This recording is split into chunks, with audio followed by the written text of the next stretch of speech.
Katt Williams, Black Tree. Take one up one. But now Dave Chappelle has always been funnier than me. And Chris Rock has always been funnier than me. I've always been aware of who was funnier than me. I've just also been aware of who wasn't. So now I know the real Bernie Mac stories, and I know that the people that made money off Bernie Mac didn't like him. They hated his guts. Like, oh, these guys are wearing dresses. Everybody's like, oh, he keeps talking about people wearing dresses. No, it's not. That is a weird thing. It's not like that. Look at it from a different way. Look at it. Show me one person that ever wore a dress in Hollywood unsuccessfully. That's how you understand what a ritual is. Katt Williams has always spoken on things most people in Hollywood wouldn't dare touch, and that fearless energy is exactly why the industry treats him like a problem they can't control. From wild interviews to packed comedy stages, he built a name for himself as the guy who drops the kind of truth that makes powerful people uncomfortable. But how did one of comedy's sharpest voices turn into someone Hollywood treats like a threat? Today we're breaking down exactly why the industry gets tense when Katt Williams starts talking, and what really goes down when you refuse to stay silent. Katt never rolled with the quiet crowd, and that boldness is what has Hollywood watching him like he's unpredictable. Your fans have a difference of opinion. But Dave Chappelle was decapitated in front of us. And until we deal with that, until we deal with the fact that a devout Muslim who doesn't eat bacon was accused of being a crackhead, until we establish the fact that they said that he went to Africa to smoke coke, when we know they don't have running water and food over there. So then I go over to Katt, and I'm like, yo, Katt, I gotta talk to you. I don't have a Twitter page. From his early grind in the 2000s all the way to his viral moments now, he earned his rep as more than just a comedian. He became someone people saw as a whistleblower ready to pull the curtain back on the industry's hidden moves. He's had clashes with names like Oprah Winfrey, Tyler Perry, Kevin Hart, and every time he made it crystal clear he wasn't trying to follow Hollywood's script. There was even a moment during one project where he refused to take part in something he felt was disrespectful to his community, telling producers they weren't going to get a real black man to go against another. And that single moment shaped the energy of his whole career. Katt wasn't just telling jokes, he was making statements that echoed way past the stage. Even in the beginning, his razor-sharp humor and loud confidence made him stand out instantly. But behind the laughs, he was carving out a lane nobody else wanted to walk because it wasn't safe. While other comedians were chasing approval and trying to fit in, Katt was pointing at the shady side of the business and calling it out with a smile. Like, oh, these guys are wearing dresses.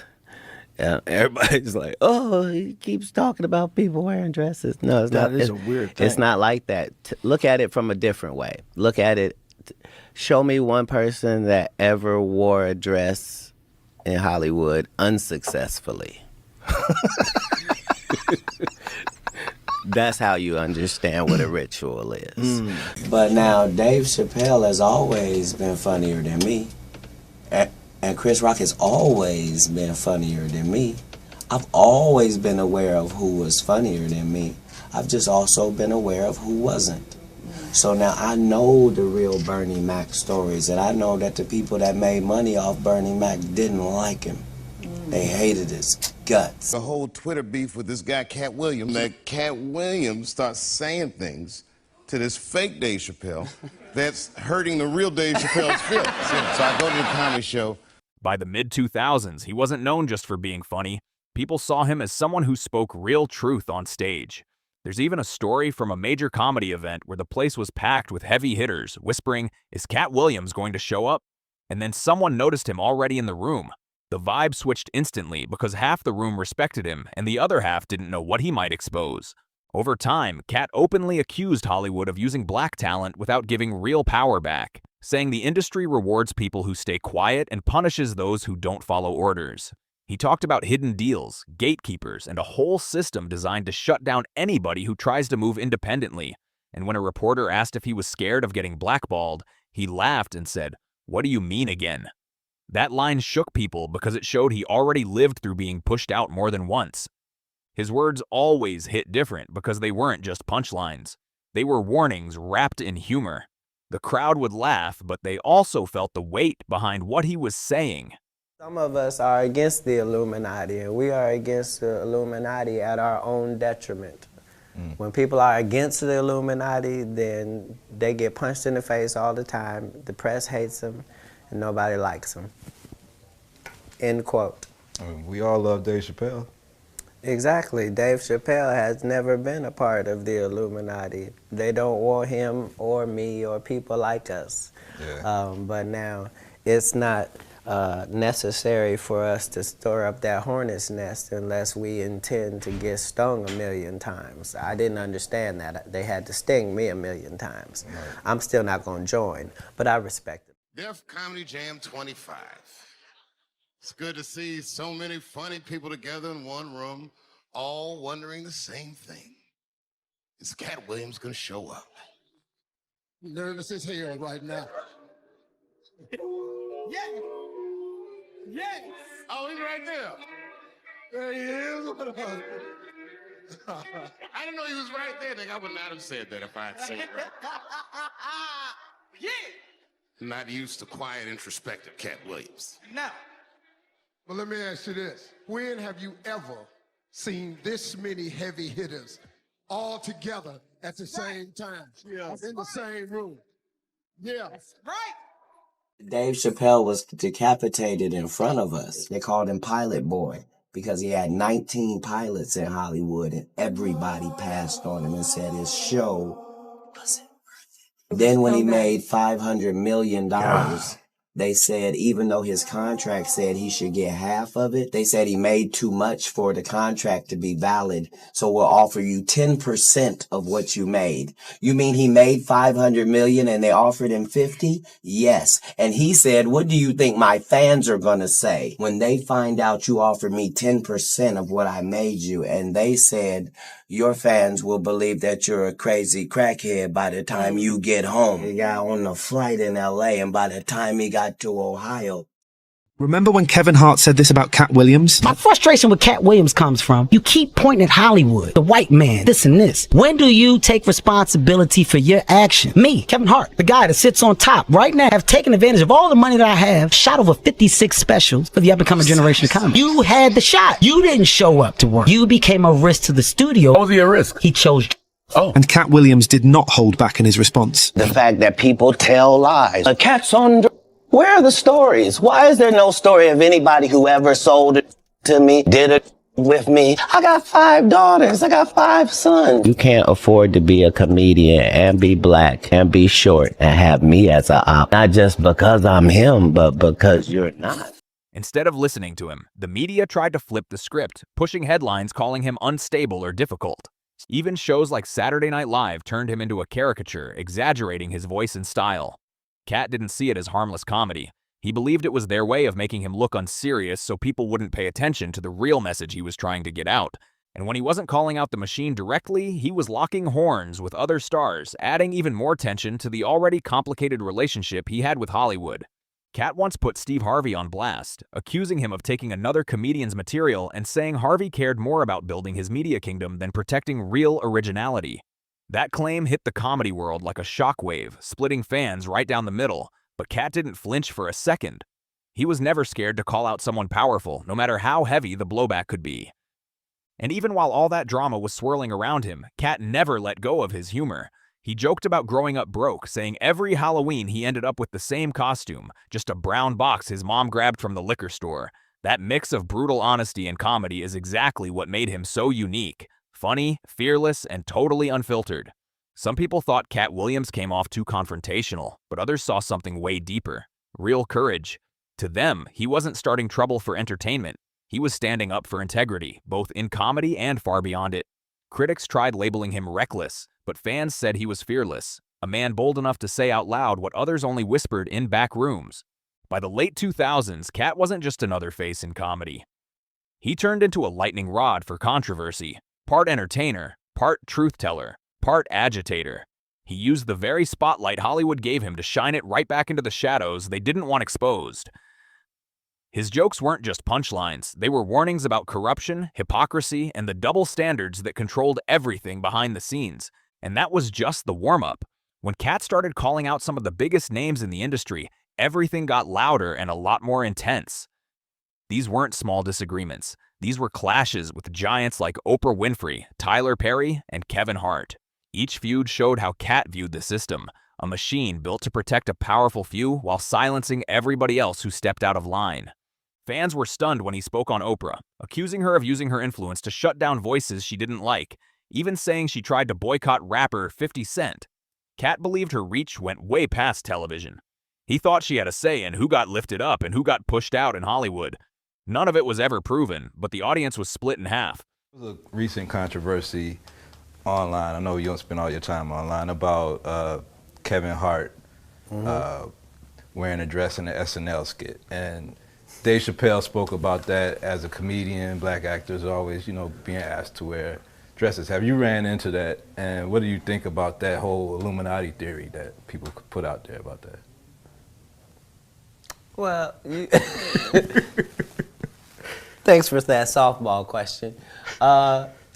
It's two answers. First of all, let's be very, very clear.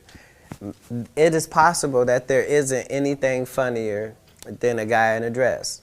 And if that's the case, then it might also be said that there's nothing funnier than a black guy in a dress. Okay, well, I watched all of my friends throughout my entire life be able to dunk a basketball, but not me. So everybody can't do everything. So, some of us make choices. I think it's not a biggest choice for others. I'm saying at the end of the day, Kevin doesn't have to worry about what people are going to say about him wearing a dress because of the long line of dress-wearing people. I don't know, Katt. We might not let you drink anymore the way we ain't even got. I'm not. You mean to tell me if Steve Harvey, your favorite comedian, you've been waiting for him to do stand-up for? First I went on Facebook. I typed my name in. They were like, you cannot use celebrity names. I was like, word? So then I go on Twitter, and it's the same thing. It's like, oh, it's a fake Dave Chappelle. My name, my picture was not me. And it turned out, Jimmy, the guy was like hilarious. Like a week or two into it, he just turns evil. And he starts like tweeting all this stuff to comedians I work with and starts like a whole Twitter beef with this guy, Katt Williams. That Katt Williams starts saying things to this fake Dave Chappelle that's hurting the real Dave Chappelle's feelings. So I go to the comedy show and I see Kevin Hart there. I'm like, what's up, Kevin? And he's like, yo, man, Katt's here. Like I was in trouble or something. Like, what? So then I go over to Katt and I'm like, yo, Katt, I gotta talk to you. I don't have a Twitter page. And he's like, so what, Dave Chappelle? He's like, what are you trying to say? And I'm like, I'm trying to say I don't have a Twitter page. He goes, so that's not unusual. I don't have a Twitter page either. Katt Williams, Black Tree. Take one up one. Some felt he was exposing what really happens behind closed doors. Others felt he was stirring tension for no reason. Then there was his clash with Tyler Perry. Katt accused Perry of favoritism and behind-the-scenes deals that kept certain actors boxed out, even hinting that Perry's control came from insecurity. He claimed Perry's success was built at the expense of integrity and creativity, and he famously joked that Perry could play a great woman, but not a man to save his life. But the feud that never cooled down was the one with Kevin Hart. Katt said Hart took roles that were originally lined up for him, and that Hollywood chose Hart as the safe face of black comedy. Someone who wouldn't push back against the system. Kevin stayed cool the whole time, brushing it off and saying he was happy with where he was. To Katt, that calm attitude felt like proof. He believed Hollywood always rewards people who stay quiet and punishes the ones who speak the truth. Kevin Hart even addressed the situation in an interview, saying that if someone truly had a problem with him, it wouldn't be hard to talk privately and settle it. He said the problems people claimed to have with him weren't his responsibility to fix, but to Katt Williams, that only reinforced what he'd been saying. Hollywood celebrates the people who play it safe and sidelines those who refuse to stay quiet. All these feuds pointed to one clear storyline: Katt Williams versus the Hollywood establishment. Whether it was Oprah allegedly pulling strings, Tyler Perry running his own tight-knit empire, or Kevin Hart acting as the industry's chosen face, Katt saw himself standing against a system he believed was designed to keep certain people silent. Katt started seeing himself as the one voice calling out everything the industry tried to keep quiet, and the more he talked, the more people in Hollywood, even other comedians, began worrying about what he might drop next. Every time he opened his mouth, folks wondered if he was about to expose something big. And if anyone wanted proof that Katt never backed down from a fight, all they had to do was look at his long-running feud with Steve Harvey and Cedric the Entertainer. Both were comedy icons, loved from the original kings of comedy, sitcoms, and major talk shows. But Katt wasn't impressed at all. In his eyes, they stood for everything wrong with the game. Shortcuts, recycled material, and public images that looked polished but didn't feel real. Things got intense when Katt said both Harvey and Cedric had privately admitted to using jokes that weren't theirs but refused to speak up about it in public. Cedric immediately denied it, saying Katt should have brought it up years ago if he truly had a problem, but that denial only made Katt push harder. He doubled down, saying Cedric even used one of his jokes in the original Kings of Comedy. Cedric brushed it off as old news, but Katt wasn't cracking. He once said no one ever really understands why liars lie, and he added that Cedric's unclear answers only made everything look even stranger. But to Katt, this wasn't just about one joke, it was about respect and integrity among comedians. He believed Harvey and Cedric represented a bigger pattern in the business, older stars taking from younger performers while acting like untouchable legends. Steve Harvey refused to comment publicly on the situation. Some people said Steve's silence meant he was taking the high road, while others thought he was protecting his brand. Either way, it kept fans talking and made many wonder if Katt had been right from the start. The tension between Katt, Steve Harvey, and Cedric became one of the loudest rivalries in comedy, and at that point, it wasn't just about stolen material anymore, it was about power, credibility, and legacy. Who built what, who earned what, and who was keeping their image clean at someone else's expense. Katt's refusal to stay quiet only boosted his reputation as Hollywood's loudest whistleblower. Whether people believed every word or just parts of it, one thing stayed obvious. He wasn't scared to call out legends, and that made him unpredictable and dangerous to anyone trying to keep their reputation spotless. Katt's whistleblower image got even bigger when people started comparing him to Dave Chappelle. Both were seen as fearless outsiders, truth-tellers who refused to play by Hollywood's rules. But the relationship between them wasn't simple. Some days Katt spoke on Chappelle with major respect, calling him a hero. Other times he questioned whether Chappelle walking away from that $50 million Comedy Central deal back in 2005 was as pure as fans made it sound.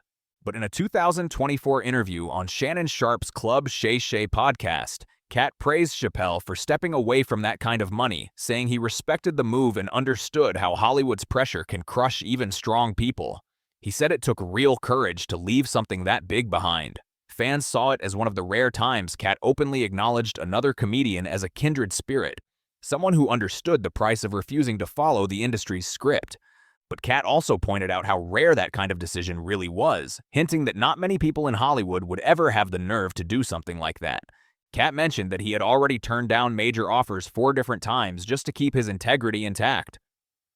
But in later interviews, he hinted that Chappelle's famous exit from TV might not have been a clean, voluntary choice either. He suggested that powerful people behind the curtain might have pushed Chappelle aside, saying the industry doesn't want performers who refuse to fall in line. To Katt, it raised a heavy question. Did Chappelle walk away because he wanted to, or did the system make sure he had no other option because he wouldn't play the Hollywood game? Fans went back and forth for years, some agreeing with Katt's suspicion and others defending Chappelle's move as an act of pure rebellion. Eventually, Chappelle responded during a set at the Hollywood Improv. Without saying Katt's name directly, he still made his message crystal clear. He said Katt had gone hard at other comedians but almost never aimed at the real power players who actually run Hollywood. Then he added something that hit the crowd. We're comedians. We don't attack each other. His point was unity, not rivalry. That moment showed how complicated their relationship really was.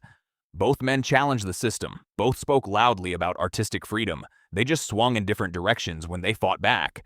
Katt believed in calling out names directly, pointing to specific people he thought were part of the problem. Chappelle believed the real battle was against the machine itself, not the individuals trapped inside it. Even with those differences, their message still lined up. Chappelle's 2021 Netflix special The Closer sparked conversations around the world about censorship and creative freedom. Around that same time, Katt was on his Heaven on Earth tour talking openly about dishonesty and exploitation in entertainment. Whether people saw them as rivals or as two warriors on different sides, they kept the spotlight exactly where they wanted it, on the cracks inside Hollywood's walls. Even when Katt Williams and Dave Chappelle clashed, they were basically saying the same thing. Hollywood isn't what it looks like, and people need to start asking real questions. In a lot of ways, they were opposite sides of the same coin. Katt was fiery and direct, while Dave was subtle but sharp. Whether they were allies or opponents didn't even matter. because together their voices were too loud for the industry to ignore. Katt's reputation as a whistleblower wasn't only about calling out certain celebrities, it was also about standing firm on what he believed in when it came to his craft.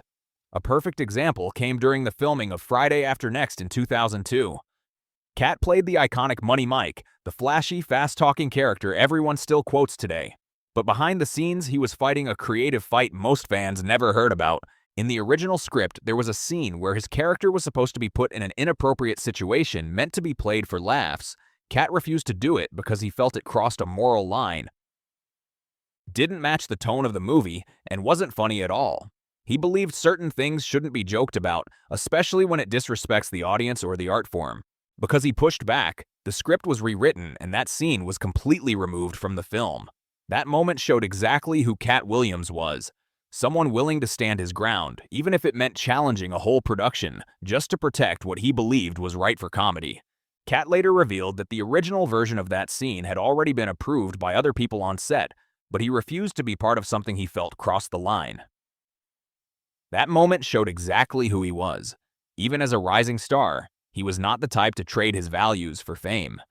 Fans later praised him for choosing integrity over a bigger check, proving he wasn't just talking about honesty, he was living it. His commitment to truth went way beyond movies. In interviews, Katt spoke boldly about cancel culture, saying it often targeted people with no power while protecting the ones who actually ran the industry. He argued that real accountability should be aimed at the individuals who pull the strings, not the artists just trying to make a living. That stance made him stand out, especially in a time when most celebrities apologized for everything just to keep things smooth. Katt never cared about staying safe. He cared about staying real. For him, comedy wasn't just about punchlines. It was about saying what needed to be said, even if it made people uncomfortable. As he once explained, "In this industry, whoever pays you controls your narrative. I'm not paid, so I own mine." That line summed up his whole philosophy. During his Heaven on Earth comedy tour, he blended sharp jokes with straight-up truths, calling out the ways Hollywood uses talent, twists stories, and rewards image over honesty. Through every controversy, he stood firm. Whether it was removing a questionable scene from a movie or refusing to bend to public pressure, Katt always drew the line where others backed down. In an industry built on compromise, Katt Williams showed he'd risk everything just to keep his voice and his integrity untouched. By the time the 2020s rolled in, Katt had built a reputation no other comedian carried. He wasn't just a performer, he was a full-blown truth-teller, and according to fans, that's exactly why so many celebrities seemed uneasy around him. He had made enemies at almost every level of Hollywood, and his refusal to stay quiet made him unpredictable. Look at Kevin Hart, for example. Even Eddie Murphy once hinted that Hart had every reason to be cautious around Katt, a sign of how much respect even the biggest legends had for Katt's ability to shake the industry without warning. Ice Cube also touched on why huge names like Oprah Winfrey appeared hesitant to respond directly to Katt's accusations. Clips started circulating online where Oprah didn't address his comments at all, and to fans, that silence felt meaningful. Like even Hollywood's most powerful voices didn't want to get tangled up with him. In one viral clip, Ice Cube said, "Just want to address a few things. You know, everybody's been checking out the internet, my man Katt Williams." It showed that even major stars couldn't dodge the shockwaves from his interviews. Soon, even more celebrities got caught up in the conversations.